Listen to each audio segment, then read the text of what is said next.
Hi, Chris. I just wanted to briefly explain how to do the last part of, actually, the first part of number one, which you asked about, and then number three. So, number one in the prompt, which you can see in front of you, right, said based on McCullough's Truman, A, describe how American family culture education shaped the young Harry Truman positive negative ways. So, uh, assuming you've read Truman, which I'm sure you have, um, there's some very good things going on in his community. Get from his faith system, for example, tell the truth, be a hard worker. Those are positive things, right?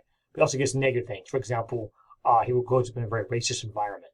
So that's what you're doing. You give me examples of both of those. Be specific, both of those. Some positive things you learned from parents, school. Especially in those early chapters, right? You can see some very positive things, but also negative things. Above all, be racism. So be specific. Make sure you quote from both of those. So maybe like one paragraph describing the positive and another paragraph describing something negative. Um, we did some of this early in the semester, but that's what you're working on right there for number one. Then number three says, based on the Cicero quote, to be ignorant what occurred before you're born is to always remain a child. Besides, speak an example of how your personal awareness has been expanded or changed from something you encountered in McCullough's, Truman, and or in the Foot Record. What that means, right, is Cicero is saying if you don't understand your history, it's like having amnesia. You have no ability to relate to the modern world. So practically what you're doing with this, Carissa, is you're showing how you came across something in Truman that you didn't know. I'll give you an example. Like, I didn't know how difficult it was to make a decision on the use of the atomic bomb. That wasn't just an easy decision. The war is difficult. They just dropped it. No, they actually had a lot of arguments over how to use it, where to use it. Is it correct? Is it moral to use it?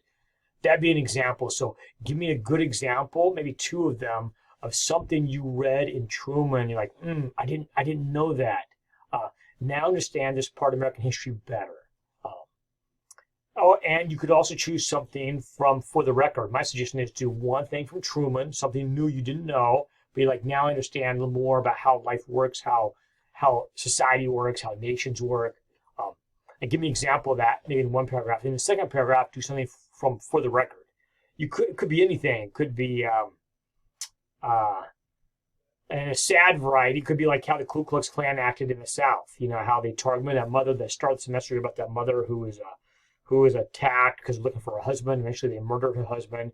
Remember, they're threatening the baby, and they assaulted her, and her kids are terrified. You're like, wow, I knew the Ku Klux Klan was bad. I knew that, but I didn't really feel that on a personal level until I read that piece. So getting that example, like I didn't know, but having read For the Record, I came across something that helps me understand the American story better. Or it could be the letters to Roosevelt, right? People desperate writing Theodore Roosevelt.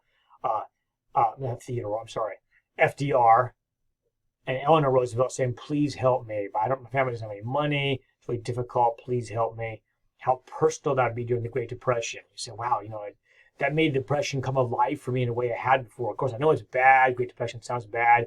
But to read those personal letters really impacted me. And now I have a more of an emotional understanding of how difficult it was in the Great Depression. People desperate, looking for the U.S. government to help them. So show me something in Truman you found. Wow, like now I understand this a little better. Something you found in For the Record, and explain both of them. Make sure you quote from both of those. One paragraph for Truman, doing question 3. One paragraph from For the Record. Take about a page in total to explain that. So I hope that makes sense, and hope that's a help to you, Carissa. And look forward to reading your paper. So take care.